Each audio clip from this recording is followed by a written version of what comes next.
The moment I had been dreading finally arrived. My husband, who has tormented me endlessly, and his ever-critical mother. I can't even count the number of tears I've shed and the times I've been hurt. Despite it all, I've held on, trying my best to fulfill my role as a wife and homemaker. But my husband, he never seemed to care about my struggles. He even decided to move his mother into our home without consulting me. Is your mom all moved in? Of course she is, but here's the thing. Yeah, she's settled in. In fact, I just finished moving back to my parents' home. Wait, what? Your parents' place? His voice over the phone was tinged with panic. I could tell he hadn't seen this coming. But don't think it ends here. I owe you for all the pain you've caused me.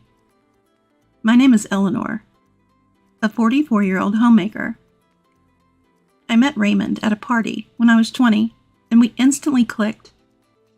Just 3 months later, he confessed his feelings and we started dating. A year later, as I turned 21, he asked, "Will you marry me?" A year after our marriage, I became pregnant and our first son was born. I thought I would have the fairy tale life I had dreamt of during my school days. But life wasn't that simple. Hey, is dinner ready yet? Did you make the bed? That's what Raymond always says when he comes home from work. I sometimes wonder if he thinks of me just as a maid. I'm sorry, I got a bit tied up. I'll get everything ready now. Seriously? Don't you think about how tired I am after work?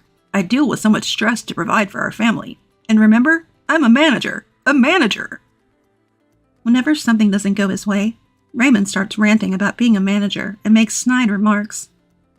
He wasn't like this when we first got married. People often ask if I'm okay with how he behaves. Of course I'm not. It's unbearable. But honestly, I do appreciate that he brings in the money. Thanks to Raymond's good salary, we've never had financial troubles. But imagine if I challenged him wrongly and he retorted, "You're defying me. Fine. I'll stop contributing to the house then." I wouldn't know what to do. So even if he says a bit much sometimes, I try to tolerate it, though I wish I could say it was always easy. But with the way Raymond's been acting lately, even that tolerance is strained. Like the other day, he ranted. "Why aren't the clothes dry?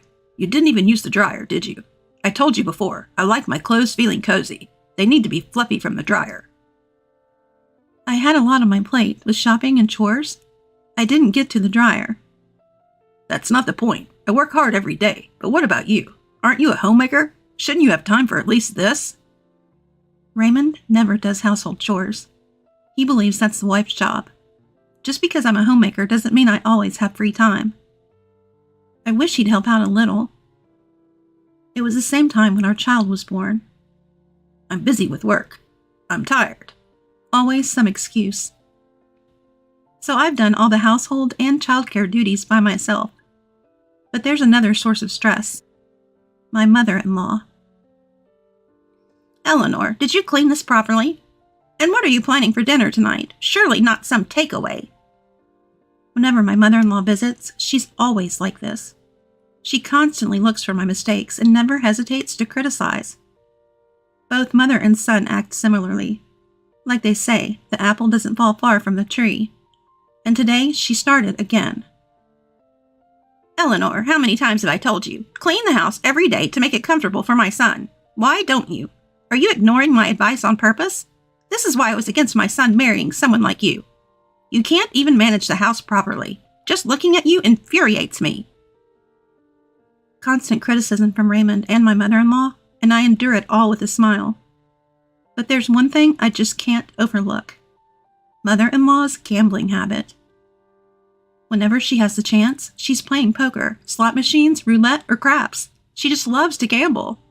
And she spends all her money in the blink of an eye. Worse still, she laughs about it. And Raymond just laughs along with her. Hold on a second. Whose money do you think you're using? The money mother-in-law spends on gambling comes from our household savings. I've brought this up to Raymond multiple times, but I'm just as upset about it. Hey, could you tell Mom? I mean, I could tell her, but if I do, I think she'd be really shocked. Plus, I'm so busy with work, I don't think I can discuss it calmly. He always comes up with these excuses and never acts. So, I decide to convey Raymond's message to mother-in-law for him. Why can't a mother use the money her son earns? He told me I can use as much as I want. She retorted, thinking that Raymond would back me up. I say, Raymond feels the same way. Could you please stop using our household savings without asking? Right, honey? But Raymond interjects. What are you talking about? The household savings is for all three of us. Excluding only Mom is wrong. Sorry, Mom. Don't listen to her. She's lying. You can use the money as you always have. This is how Raymond always changes his story depending on who he's talking to. Moreover, he started blaming me for mother-in-law's gambling habits, saying they worsened after we got married 3 months ago. That's just not true. Even before our marriage, mother-in-law was gambling frequently. Whenever I went shopping, I'd see her coming out of the local poker club. But when I bring this up to Raymond, he accuses me of lying and then ignores the issue. He'll never see his mother's true colors. The snide remarks keep coming, and I'm getting fed up. Oh, look at the time. I should get going. Wait, Mom. You didn't forget about our plan, right? How are the preparations? Yes, they're well underway. What plan? What are these two up to? I'm taken aback by Raymond's sudden question and try to figure out their scheme. With that, mother-in-law, humming a tune, leaves in high spirits. At last, she's gone. I think to myself. I look over, and Raymond is grinning from ear to ear, waving until his mother's out of sight. A week later, I finally understood the meaning behind Raymond's words about preparations. Have a good day. Slam. As usual, Raymond leaves for work without responding to my farewell. While most couples would greet each other with smiles, that warmth is long gone between us. I gaze out the window and see a neighboring family, looking so happy as they walk by. I remember the days when my son and I used to go for walks just like that. Lost in my thoughts in the morning, the doorbell rings. Yes, who is it? Oh, it's you, mother-in-law. Wait, where's Raymond? I wasn't expecting her to show up today, especially not this early in the morning. Oh, something came up at his work, so he had to go in unexpectedly. I see. Why on earth is she here? She's not expecting to have breakfast with me, is she? No way she would think of doing that. Or would she? A flurry of thoughts about mother-in-law raced through my mind. Then she says, Why are you standing there looking so blank? Get things ready. Ready for what? I haven't eaten anything since this morning. I'm hungry, so make me breakfast. And make sure this doesn't happen again. What does she mean by from now on? The words get ready that Raymond mentioned earlier and mother-in-law's from now on phrase make me uneasy. For some reason, I had a terrible feeling about this. Feeling anxious about their comments, mother-in-law pressures me to make breakfast. I apologize and start preparing the meal. Meanwhile, mother-in-law observes me, not even blinking. More like monitoring than observing, maybe. It's hard to do. Under her piercing gaze, I silently and earnestly prepare the breakfast. Suddenly, mother-in-law says, It's pitiful to think my son eats this poorly presented food every day. It looks terrible and probably tastes just as bad. I'd love to know how you manage to cook so poorly. She ridicules me, mockingly laughing and complaining. Why do I have to hear this all first thing in the morning? What was supposed to be a pleasant morning felt as if it had turned into a downpour. Sorry for the wait. It took you long enough. How much time do you need for a meal like this? Maybe you should attend a cooking class. Then you might be able to cook something decent. Though even then, it'd be like getting a D instead of an F. Having a meal alone with my mother-in-law for the first time? Seeing her stern face while eating, I lost my appetite, and the meal I put so much effort into tasted bland. Suddenly, my mother-in-law set down her fork, stating, I don't even feel like eating this. Clear it away. I'm sorry. I just can't take this anymore. I wish she'd leave sooner. But little did I know my wish would be shattered in no time. Ring, ring. Excuse me for a moment. Hey, Mom's there, right? Let me talk to her. Handing the phone to my mother-in-law after Raymond's request, she exclaimed, You told me we'd discuss that matter, making me come over so early? Now you say you're at work. What's going on? Sorry, something came up. I'll be back before noon. Just relax till then. Hurry up. Being with her is just stressful. She ended the call with Raymond and returned the phone to me with a slight throw. Trying to ask what Raymond had said, she just glared and told me he'd be back before noon. 3 hours later, Raymond returned home and immediately asked her, Sorry, Mom. So, are you ready? Yes, just need to pack my things. Pack? What? Before I could process, Raymond dropped a bombshell. From now on, Mom will live here too. What? It was a shock. I always thought it would be just the two of us living here, but now my mother-in-law will be moving in too? The mere thought of my mother-in-law coming here terrifies me. Living a life constantly getting snide remarks from Raymond and my mother-in-law every day. I just can't bear the thought of it. Mom, I'll help you move on my next day off.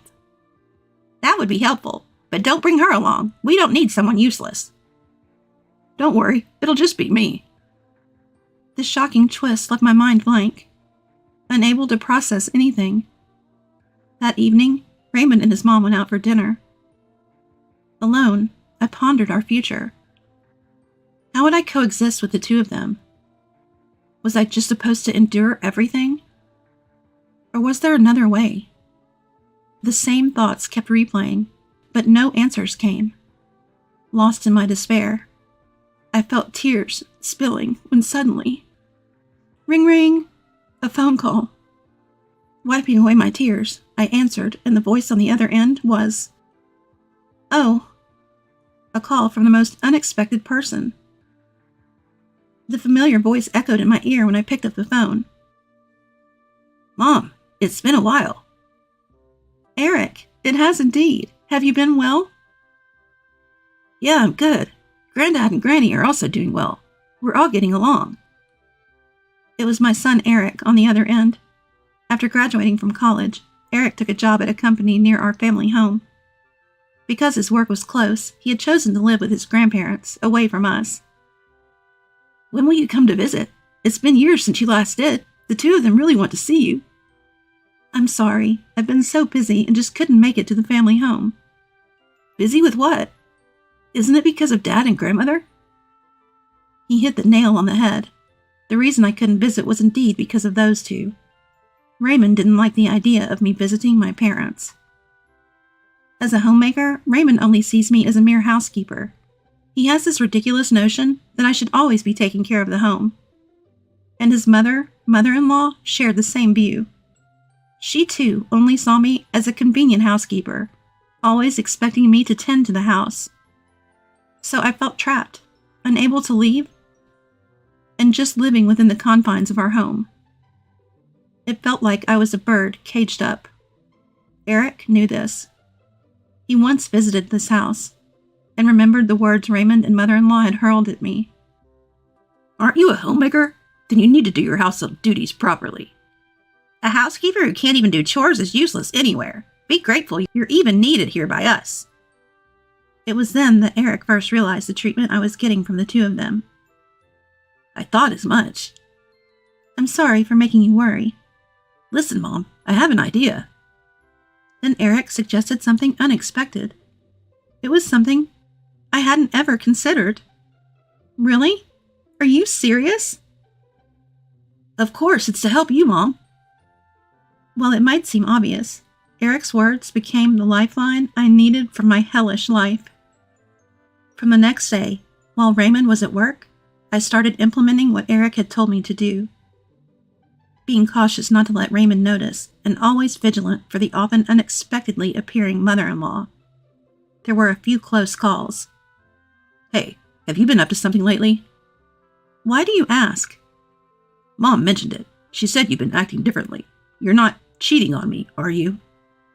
Last time, I was saved by Raymond's ridiculous misunderstanding. But I can't underestimate my mother-in-law. She's sharp. I need to be more careful and not let my guard down around her. Still, it's clear that Raymond doesn't really care about me. Well, that's fine. It actually makes things easier for me. In fact, it's a relief. I can't wait to see how they'll react to what comes next. Ring ring. Mom, how far along are you with the preparations? I've got everything ready and I've made a lot of progress. Now we just wait for the day. Speaking of which, do you know when Grandmother is moving in? She's moving in the day after tomorrow. I overheard them talking about it when they were in a good mood. I have to make sure they pay for everything they've done to me. The climax is approaching. The morning my mother-in-law is set to arrive. Don't slack off just because I'm not around. Also, help Mom with the luggage when she gets here, and keep the house clean. Mom said she won't forgive even a speck of dust. I understand. After seeing Raymond off, I start the final preparations. Then, the doorbell rings. Good morning, Mom. Eric, I'm sorry, but can you help me? Of course. Let's get this done quickly before Grandmother arrives. With Eric's help, we finalize everything. And 30 minutes later, all right, let's go. I hop into Eric's car and we head to a certain place. Ring ring. Hello. The moment has arrived. Raymond and mother-in-law have tormented me endlessly. I don't even know how many tears I've shed or how much pain I've endured. Yet I've persisted, trying my best as a homemaker. But Raymond never seemed to care about my struggles. And he decided to move in with his mother without discussing it with me. Is Mom all settled in? Of course she is. But guess what? Yes, she's all settled. And I've just finished moving back to my parents' home. What? Back to your parents? Raymond's panic was evident, even over the phone. But that's not the end of it. He's got a lot coming his way. I delivered the final blow to Raymond. Today's the day we get divorced. The divorce papers, already filled out with your name, are on the table. When you get home, all you need to do is sign and take them to the courthouse. Just to make sure there's no delay, I've arranged for a lawyer to accompany you. The lawyer will also discuss the division of our assets. Raymond, taken aback, blurted out. Wait, what are you talking about? Divorce? Are you kidding me? No matter what you say, it won't change my mind. Oh, by the way, we don't have a single cent in our savings. What? That can't be true. I've been contributing every month. Yes, but your dear mother gambled all that money away. We have nothing left. What? I suggest you and your mother figure things out. Good luck. Right after ending the call with Raymond, his mother showed up at the house, arms laden with bags, enthusiastically ringing the doorbell. I didn't answer. Infuriated, she yelled, Hey, open up! How long are you going to keep me waiting out here? Open the damn door, you wretched woman! Get out here!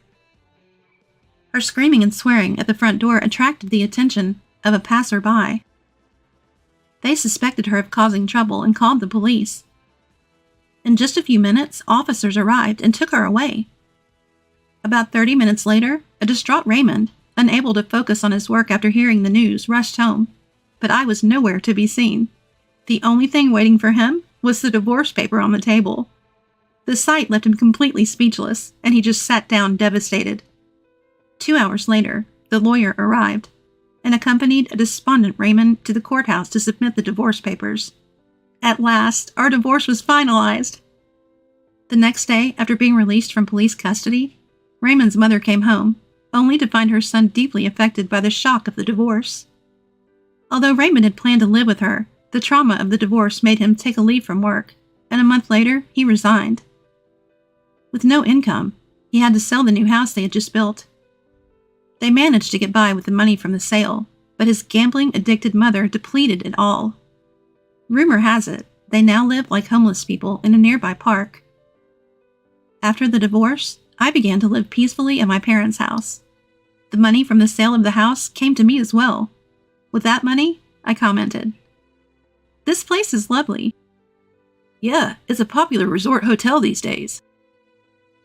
I was on vacation with my family. Finally, free from the nightmare, I could live my life on my own terms. That joy is unparalleled.